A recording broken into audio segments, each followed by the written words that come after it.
dibahas ya. Ya Iya. memang butuh tetap dibahas ya. Ya, kita bahas kan tujuannya untuk memperkenalkan, memberikan pengetahuan, sharing juga ke teman-teman atau sahabat Firauli di obrolan mesra Firauli.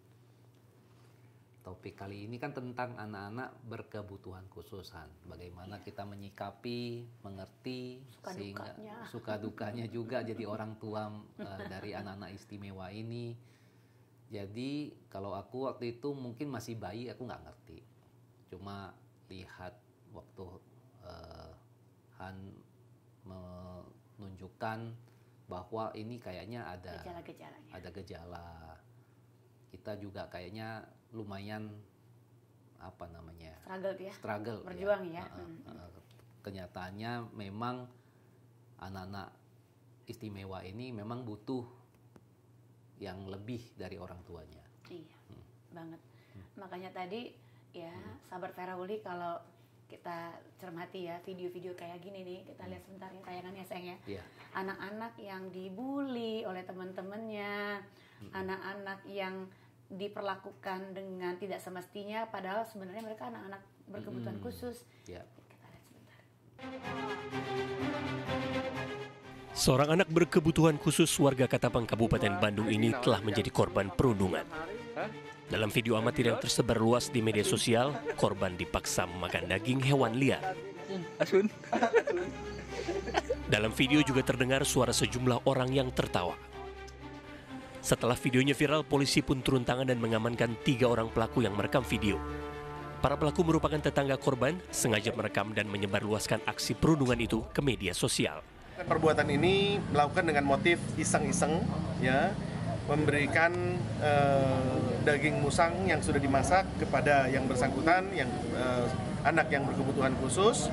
Atas perbuatannya, para pelaku dijerat Undang-Undang Informasi dan Transaksi Elektronik atau ITE dengan ancaman hukuman penjara 6 tahun. Muhammad Abbas melaporkan dari Kabupaten Bandung, Jawa Barat. Sedih kan? Iya. Lihat kayak gini, patah hati gitu mama-mama dengan anak-anak yang kebetulan mereka berkebutuhan khusus, seperti yang kita alamin gitu. Yang sebenarnya nih ya, kamu bakal pernah menduga nggak sih?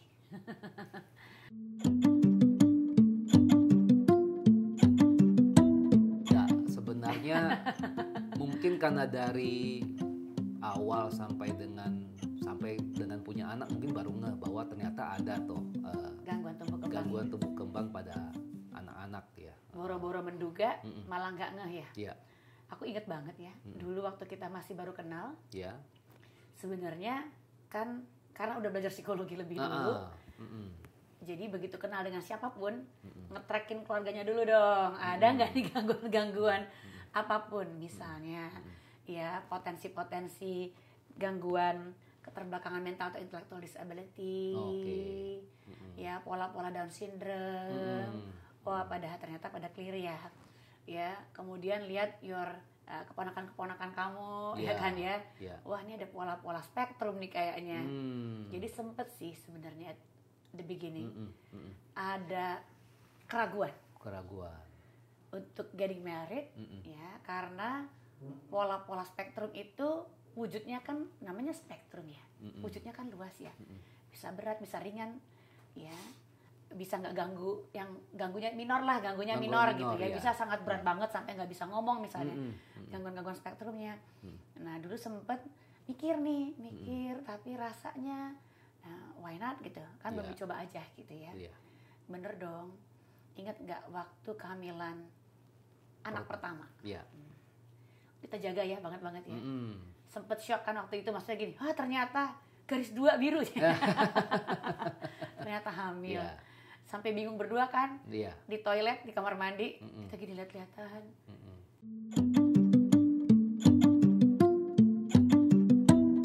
Hamil, ini gimana kita bakal mau punya anak? Sementara kita nikahnya aja udah di umur 32. Kemudian gak kebayang bakal punya anak, karena udah setahun mencoba, gak jadi-jadi tuh gitu. Kenapa hari ini tiba-tiba jadi gitu kan ya. Nah jadi pas dilihat, wih garis 2. Sempet bengong berdua, akhirnya kita jalanin. Begitu tahu anaknya laki-laki, Ya, Nah. waktu USG makin semangat dong. Iya. Waduh, anak laki-laki sesuai harapan banget ya. Iya. Sesuai harapan bangsa, negara, keluarga besar Batak gitu kan Iya. ya. Sampai kemudian ya bener-bener kita jaga nih. Ini Iya. kehamilan yang paling, kamu tahu nggak sih saya, aku jaga banget kehamilan ini. Nggak minum teh kemasan, nggak makan mie instan, nggak ada teh begitu-begituan. Semua di-delete dari daftar menu. Apalagi ikan-ikan dalam kaleng, menu-menu serba kaleng-kaleng. Iya. Semuanya hampas gitu. Iya. Pas lahir pecah ketuban dulu ya. Pecah ketuban dulu, betul. Kemudian nggak ada Gak ada pembukaan. Nah itu dia. Iya. Di situ aku udah langsung gini nih sayang. Kebetulan psikolog sih. Nanti mungkin sahabat Vera Uli bisa mencermati. Ya. Lahirnya di minggu 39 and up nggak? 39-40 kan yang paling sebetulnya Itu adequate. tanda-tanda ya. Betul, adequate. Baik. Karena yang namanya sistem saraf pusat, central nervous system itu matangnya di minggu 39 awal. Oke. Jadi jangan less dari itu. Jangan kurang dari itu. Ya. Dia di minggu 38 ya. Minggu 8. Pecah Ya. ketuban. Kemudian nggak ada pembukaan. Gak ada pembukaan. Diinduksi sampai Double induksi malah. double induksi. Ya, untung dulu kita belajar tentang teknik relaksasi sehingga painfulnya nggak terlalu berasa. Namun itu udah tanda-tanda sayang. Si janinnya ternyata nggak menuju jalan keluar yang seharusnya. Iya. Jadi dia stay di perut. Jadi nggak ada pembukaan aja. Induksi double nggak keluar-keluar. Itu sebenarnya sudah Sebetulnya ada itu sudah. tanda. Oh, berarti ini anak prosesnya nggak tepat nih. Ya. Refleks-refleks awalnya mana nih gitu. Ya. Sampai dia lahir, ya kita happy banget karena secara fisik sebenarnya kelihatan normal, Ya. ya normal segalanya. Iya. Sampai kemudian kegiatan menyusui. IMD dapat dong, ya. Apa namanya inisiasi menyusui dini. Tapi begitu menyusui, kegiatan memberikan ASI, itu challenging kan, ingat banget kan, Iya, dulu kan. betul.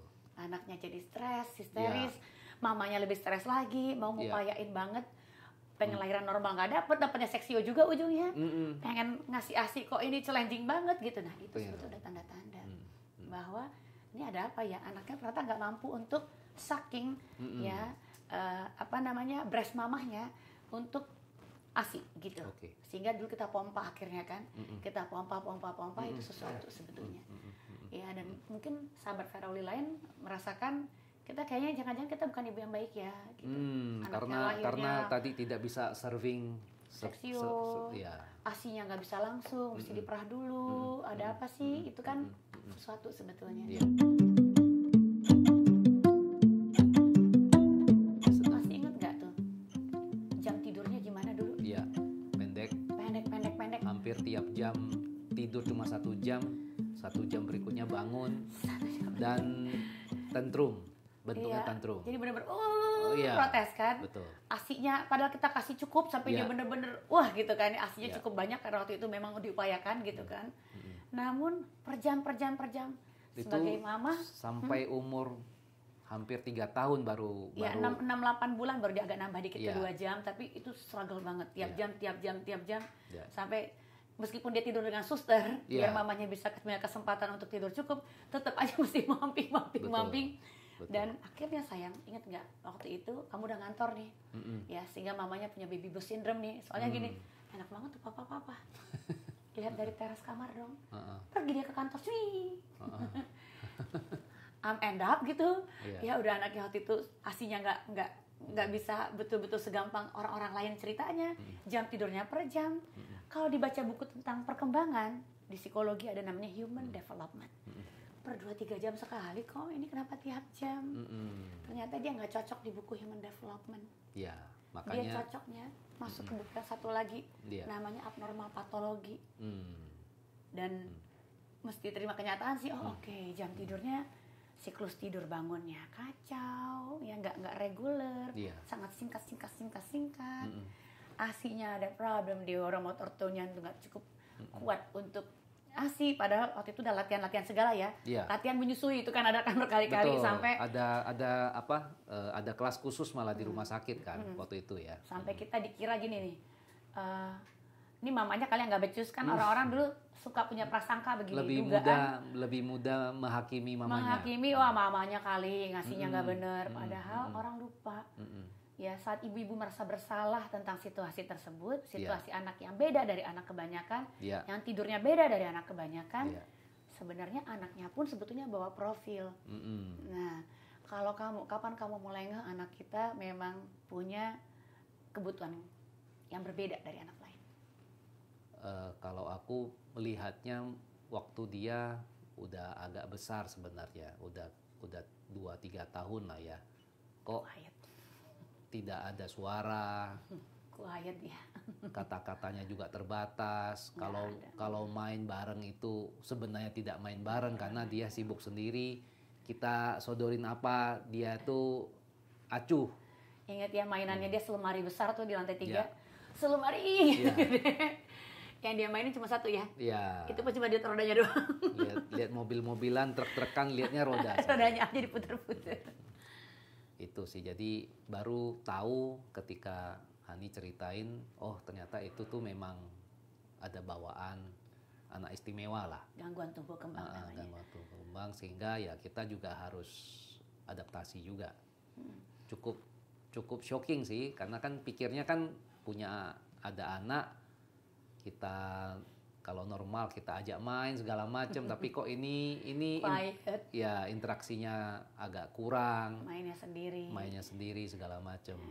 Memang kita juga bersyukur dikaruniai anak yang happy. Nggak kebayang kalau sudah berkebutuhan khusus, anaknya tantrum lalu mutung tiap hari, waduh. Luar biasa ya. Nah, itu sahabat Ferauli, dalam obrolan mesra Ferauli kali ini kita akan bahas yuk, kita kupas agar keluarga dimanapun mulai punya awareness nih. Ya, kapan kita mulai mencermati gangguan-gangguan tumbuh kembang? Ternyata udah kelihatan dari awal sebetulnya kalau betul-betul peka mencermati. Jadi dari awal ya anak-anak lain berkembang, katanya, kalimatnya ini bisa, kok enggak, ini quiet. Bisa Hani ceritakan secara gamblang nggak ke sahabat Ferauli? Seperti apa sih sebenarnya yang bisa dimonitor secara umum oleh sahabat Ferauli bahwa anak ini sudah termasuk kategori istimewa?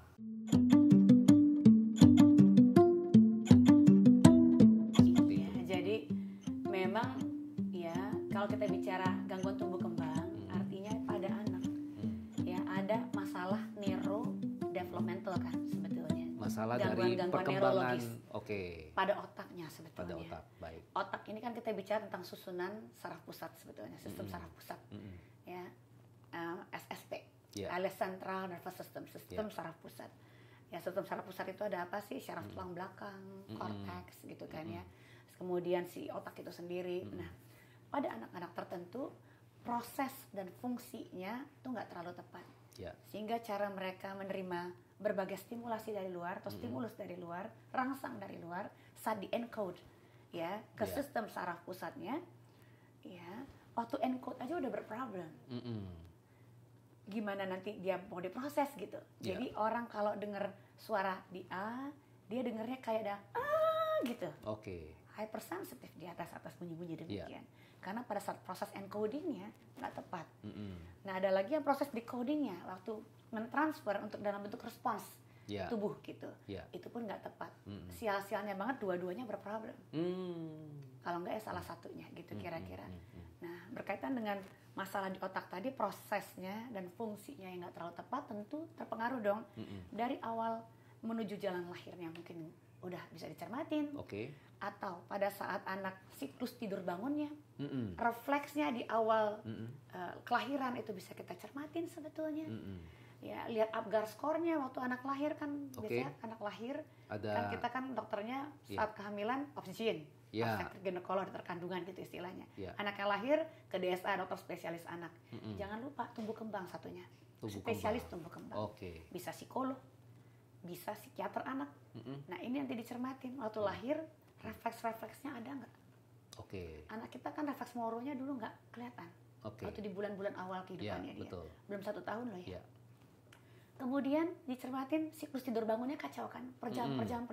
Nggak ada anak normal yang kayak begitu. Atau tidurnya kebanyakan, panjang, terus, terus oke. waktunya ngerasa gini, wow easy Enak. child, ini enak banget di otak langsung tidur. Itu problem sebetulnya. Nah, 2 ini dulu aja kita cermatin. Baik. Siklus tidur bangun Waktu sama masih refleks. bayi bisa Di lihat dari bayi situ sebelum ya. 1 tahun. Baik. Bahkan kita cermatin juga sebelum 1 tahun. Kemampuan motornya sama nggak seperti anak lain? Dia duduk di umurnya nggak? Di umur sekitar 5,5 sampai Ya, 6 intinya bulan. Gitu. ada- Duduk sendiri misalnya. Ada grafik pertumbuhan dia bisa apa tiap Betul. bulan itu kita ikuti. Nah, kalau di Kalau- DSA, Kalau ada yang miss berarti ada kemungkinan ya, Iya. ada kemungkinan. kalau di DSA, dokter spesialis anak, begitu Ya. anak lahir kan Ya. diukur tinggi berat badan, Ya, lingkar lingkar kepala. vaksinnya, ini anak sehat apa enggak secara medis gitu, secara fisiologis, Ya. ya dia sehat apa enggak. Nah, kalau di tumbuh kembang kita lihat kualitas tumbuh kembangnya. Tadi refleks dan siklus tidur bangun, Ya, kemudian motornya bisa nggak dia duduk dengan sendiri tanpa bantuan di umur tanpa sekitar bantuan, 6 bulan iya. misalnya, Iya. berdiri di umur 9-10 bulan, atau misalnya di 11 bulan dia setidaknya sehingga bisa jalan sendiri di umur sekitar 11-12 bulan. ya. Bisa nggak dia ngomong keluarin kata pertama di umur 11-12 bulan, jadi waktu ulang tahun pertama ada kata pertamanya. Cuma di sini orang tua sering kali keliru, Ya. dipikir ngomong mama ternyata babbling. Bisa jadi babbling. Babbling 9 Oke. bulan tuh, babbling 8 bulan kan anak-anak Dikira babbling. ngomong. Mama, bedanya ngomong mama sama babbling. Atau misalnya gini, papa, terus papanya gini, wah dia bisa bilang papa. Ternyata enggak, itu Oke, babbling. itu babbling. Jadi dia bilang papanya, ada papanya atau enggak ada papanya, dia tetap gini, Ya, papa. dikira manggil. Iya. Nggak ada mamanya, tetap Ya. bilang mama. Ternyata dia babbling gitu. Oke. Nah, katanya berkembang nggak nanti jadi kalimat di umur 1,5 sampai 2 tahun? 1,5 tahun Sampai sampai 2 2 tahun. Harusnya sudah Setidaknya bisa. 18 bulan deh, Oh. sampai 22 bulan. Nah, lebih dari itu, kalau zaman dulu bilang enggak, itu cuma terlambat bicara biasa, Ya. kayak anak kita kan Betul. quiet banget ya. Betul. Baru umur Betul. 4 tahun dia keluar omongannya cerewet. Iya. Sebelum 4 tahun katanya Nggak cuma ada satu-satu. suara, iya. 9 bulan ngomongnya gini, enggak, udah Enggak. hilang habis itu. Iya. Nanti di umur 1 tahun, 2 tahun bilangnya gini, flash. Iya. Lihat air diputar-putar dalam Iya. toilet, lihat toilet ya, flash itu doang hilang. Iya. Error, habis itu Error. hilang. Lihat sistem di tabnya dia itu Iya. hilang. Nah udah itu aja. Padahal kita ajak main, kita ajak cerita, kita ajak bicara, ternyata dia nggak berespons. Tidak sebagaimana berespon mestinya. sebagaimana Itu mestinya. udah ciri. Apalagi pada saat kita mau kasih makan, Iya. sulit banget ya. Iya. Ini kan orang motor tone sebetulnya. Iya. Ada aspek motor di sana. Iya. Bicara 7 modalitas loh. Jadi salah satu modalitas ini mesti dicek siapa yang ngecek nanti, ke psikolog, klinis anak, Oke. ke tumbuh kembang. Tapi Nggak bisa. sebenarnya Kita kalau lihat sendiri-sendiri gitu nggak bisa. lihat tanda-tanda awal sebenarnya sudah bisa Sudah bisa dicermati menduga ya. dengan hati-hati bahwa ada masalah-masalah nih Iya. dalam aktivitas motor, bicara anak gitu. Iya. Ya, termasuk dalam siklus tidurnya, bangunnya, kemampuan sensori motornya itu udah fatal banget, itu core banget. Nah, yang lebih core buat orang tua adalah Ya. siap nggak tiba-tiba ya dapat diagnosisnya dan Betul. kemudian Karena itu mungkin bagi sebagian orang tua jadi beban ya.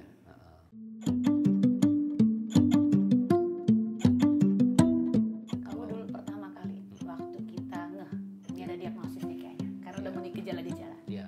Ya, gangguan-gangguan ada spektrumnya, ada gangguan neurodevelopmentalnya seperti si ADHD-nya gitu Iya. kan ya, itu ada, jadi komorbid malah gitu kan. Pertama-tama sih memang ada rasa Denial penyentalan. ya. Iya, itu Denial itu ya saya gitu.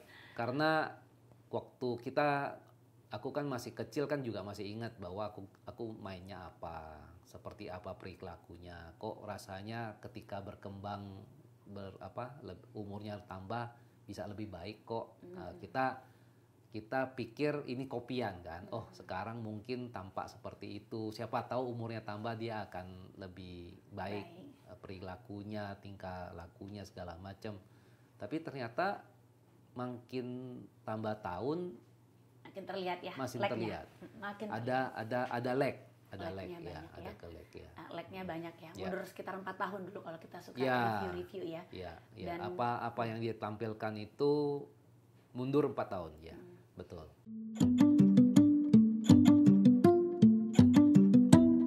Dan yang paling berat, ada nggak momen-momen beratnya kalau dari versi kamu ya?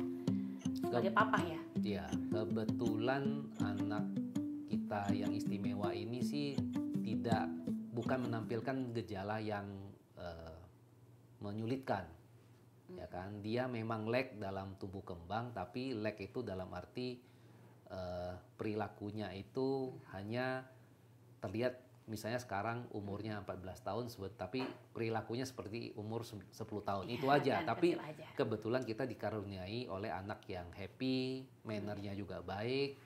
Jadi kalau cerita kesulitan mungkin tidak ada. Jadi papanya lebih rileks ya. Yeah. Mamahnya yang dulu juggling ya sebenarnya ya. Yeah. Karena kan kita dari keluarga yang need for achievement. Jadi prestasi itu penting. Ya kan, ngomong aja tuh langsung keluar air mata soalnya. Dulu begitu sadar bahwa dia butuh terapi ini ternyata gitu. Yeah. Kita kemana-mana terapinya ada 4 ya waktu itu ya. Yeah. Terapi di tempat di RSTI juga, di Rumah Sakit Pondok Indah ya nggak sih? Terus terapi di temanku juga, Mbak Ika tuh dulu ya. Jadi kita ada 4 terapi, Pak Trigunadi juga, ya, terapi semua sensomotornya. Yeah. Ya. Jadi terapi sensory integration, Yeah. terapi okupasi, behavioral, semua kita 4 terapi, bahkan pendekatan apapun kita cobain dulu, ada 4 kalau nggak salah. Juggling tuh mamanya.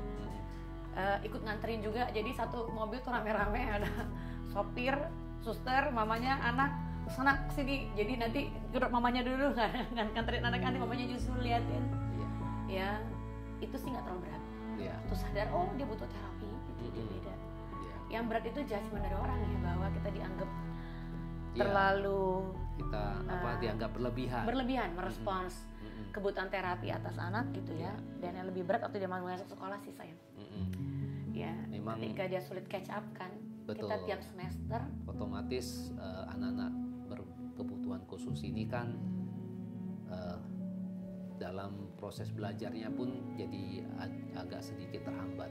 Jadi ya memang PR ya, ketika kita tiap semester, tiap tahun, tiap semester dipanggil oleh homeroom teacher dan principal. Iya, kepala sekolah. Karena kita butuh bicara tentang arah pendidikannya gitu ya, dan dari nanti sisi. Apalagi kalau dengar evaluasi tentang anak ya. Iya. Rasanya kita udah ngupayain banget gitu. Masih di review. Iya. Buruk ya, karena dia nggak sesuai dengan anak-anak kebanyakan ya. Betul. Padahal kalau untuk versinya dia, anak seusia seperti dia, dengan gangguan seperti dia sangat berkembang, right? Betul. Apalagi lihat ada anak yang gangguin dia dan dia nggak ngerti kalau digangguin. Iya, kasihan. Ya, dia pernah diomongin di sekolah, kemudian mamanya lihat waktu jemput, ya ada anak yang cowok ngatain dia gitu. Karena dia lempeng aja, bukannya lurus jalan, dia lihat mamanya jemput, dia happy. Anak tadi ngatain dia nggak peduli, tapi it hurts sih saya. Mudah-mudahan apa yang kita bahas ya, tentang ciri-ciri tadi bisa dicermatin oleh papa mama dimanapun berada ya, bahwa this is not about you gitu. Ini bukan tentang mama papanya ya, bahwa karena ya itu yang the hardest things kan. Dulu nggak pengen nangis sih kalau lagi bahas ini ya, bahwa dia butuh terapi misalnya, tapi di dalam mobil tiba-tiba ngalir sendiri air matanya karena tapi itu sih I thought dulu kasihan anaknya, padahal anaknya baik-baik aja, dia happy aja. Sebenarnya kasihan tuh mamanya punya ekspektasi mungkin ya. Karena punya harapan tentang pendidikan, akademis gitu, sementara makanya kita jadi orang tua kan harus saling menguatkan, dalam arti kita betul. Apapun yang sekarang anak itu punya, kita harus melihat dari aspek anaknya. Kalau anaknya happy ya kita harusnya bersyukur anaknya happy, kita bisa support dia segala macam. Tahu nggak sayang, yang salah satu yang bikin aku cukup strong itu kita sih sebetulnya.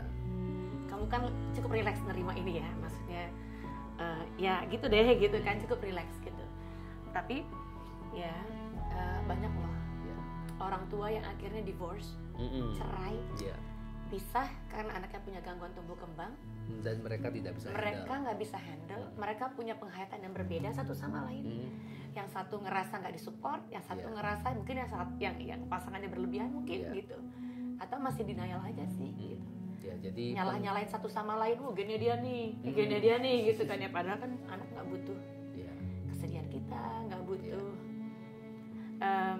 dukanya kita, dia butuh treatment, right? Gitu. Itu sih yang nggak mudah, sahabat Farul. agak nggak pernah bahas gini sih sebetulnya secara apa, karena tiap orang tua itu butuh memberi ruang dan waktu buat diri mereka juga.